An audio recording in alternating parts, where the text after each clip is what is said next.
Ito ang sobrang favorite kong bag, mga bebe ko. Bakit ko siya favorite? Una, kasi talagang mahilig ako sa Gucci na bag, and yung mga bag na may mga embroider, talagang naloloka ako dyan, mga bebe ko. And then, pangalawa, bigay ito ng aking honey, my love. So sweet. Mantap talaga.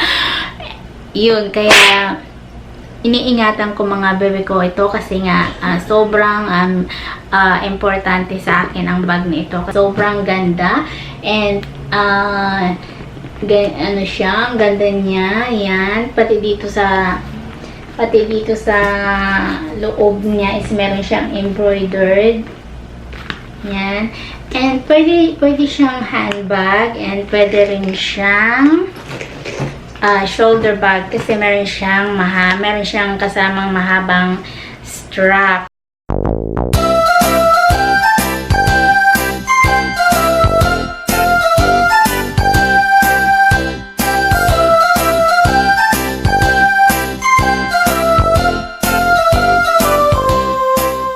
Hey guys! Welcome to my vlog. I'm Fe, at kung ikaw ay bago dito sa aking channel, hello po, and sobrang welcome po kayong manood sa aking mga videos. At kung nagustuhan nyo ang aking content, huwag na po kayong magdalawang isip. Click nyo na po yung subscribe button, and syempre huwag nyo rin pong kalimutan click ang notification bell para updated po kayo every time na meron ako yung upload ng mga bagong videos. For today's video guys, ang gagawin ko ay papakita ko sa inyo ang laman ng aking sobrang favorite na bag. Gumawa na ako ng video nito dati guys about what's inside my bags. Meron kasi uling nag-request kung pwede daw gumawa uli ako ng ganitong klaseng video. So, ang ipapakita ko ngayon ay what's inside my favorite bag. Ano pa? Hello ka muna, hello. Hello. Hello muna si Bebe. Hello, hello. Hello! Hello muna. Hello, princess. Hello! Nangungulit kasi siya, guys. Nakupo lang siya dito sa tabi. Kaya mapakita ko siya sa inyo. Hello! My name is Princess. Yan siya. Yan. Pakita mo yung face mo, Bebe. Simulan na natin, mga bebe ko. Wala nang istorbo. Umalis na dito yung nanggugulo sa akin. Sinasabi kong bag, mga bebe ko, na super favorite ko ay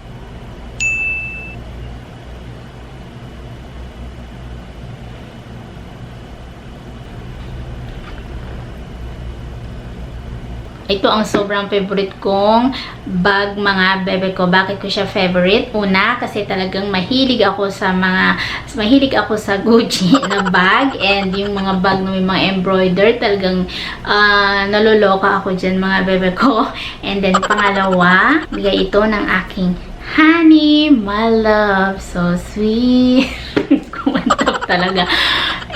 Yun, kaya iniingatan ko, mga bebe ko, ito kasi nga sobrang importante sa akin ang bag na ito. Sobrang ganda, and ano siya, ang ganda niya. Yan, pati dito sa loob niya is meron siyang embroidered.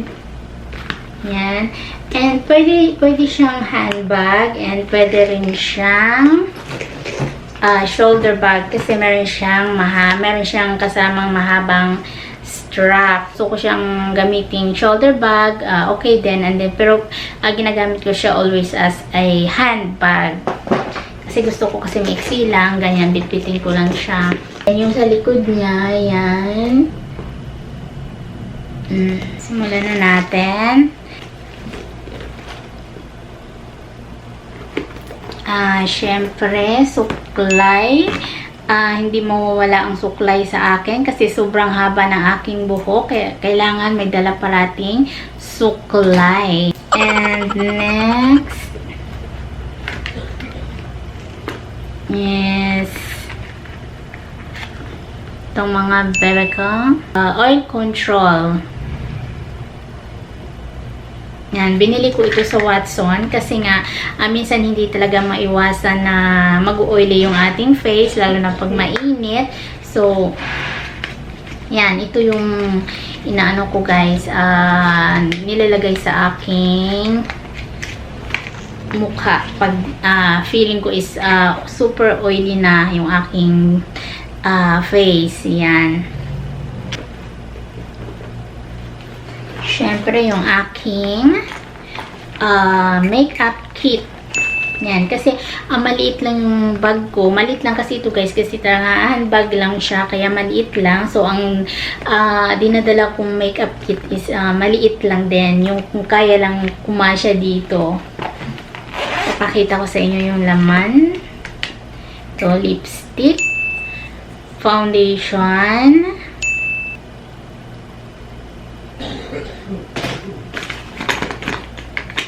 And lipstick uli.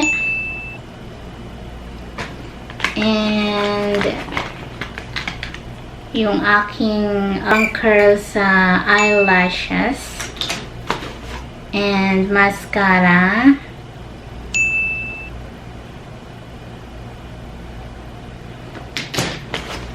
And yung aking eyeshadow palette.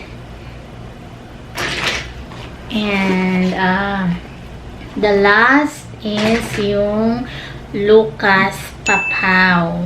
Ito yung ginagamit ko pang moisturize sa aking lips. Pag feeling ko na dry yung aking lips, ito yung pinapahid ko mga bebe ko. Ang ganda nito. And next is maliit din na lotion.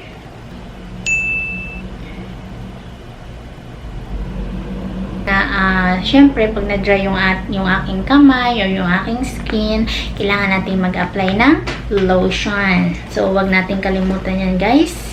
Ilagay parati sa ating bag. Next is setting spray. Yung kay Ilana, guys, na setting spray. Pag ito ginamit ko, guys, hindi na ako gumamit ng powder sa aking mukha. Okay nito. Ang ganda nito guys. Pag in-spray mo sa iyong mukha, tatagal yung makeup tapos hindi pa siya nag-oily. And Betadine Sore Throat Spray. Talagang nilalagay ko ito guys sa aking bag. Hindi pwedeng mawala kasi every time na makakaramdam ako ng sakit ng aking lalamunan is ito talaga yung aking ini-spray. Ini-spray ko lang siya guys ng ganyan sa aking mouth. Yan. Golden Mint Molecule. Oil siya mga bebe ko. Yan. Ang ganda nito guys. Pag nakaramdam ako ng sakit ng ulo o di kaya nahihilo, spray ko lang siya sa aking kamay and then irarap ko siya. And then, aamuyin ko lang. Sobrang, nakakagaan ng pakiramdam. Ang, ang mint niya. And then, of course, may credit card. Kasi hindi ako gumagamit guys ng cash pag ako'y nasa labas and gusto akong bilhin. Hindi ako gumagamit ng cash. Always na lang akong credit card. And, dapat ko ba siyang ipakita? Pero, syempre naman kasi gamit natin mga babae itong mga bebe ko. Kaya, yan. Panty liner. So, hindi dapat natin itong kaligtaang ilagay sa ating bag. Parati tayong may dala nito. And, meron pa ba? Yes, the last one is ball pen. Yan, syempre, wag natin kalimutang maglagay ng ballpen sa ating bag kasi sobrang importante nito mga bebe ko pag meron tayong kailangang isulat, so dapat naka-ready na yung ating ballpen. So, yun lang guys ang laman ng aking super cute na bag. Yan. And sana nagustuhan nyo ang video na ito. And kung nagustuhan nyo, don't forget to share and like and thumbs up my videos. And also don't forget to subscribe my channel. See you in my next video guys. Bye! Love you all. Bye!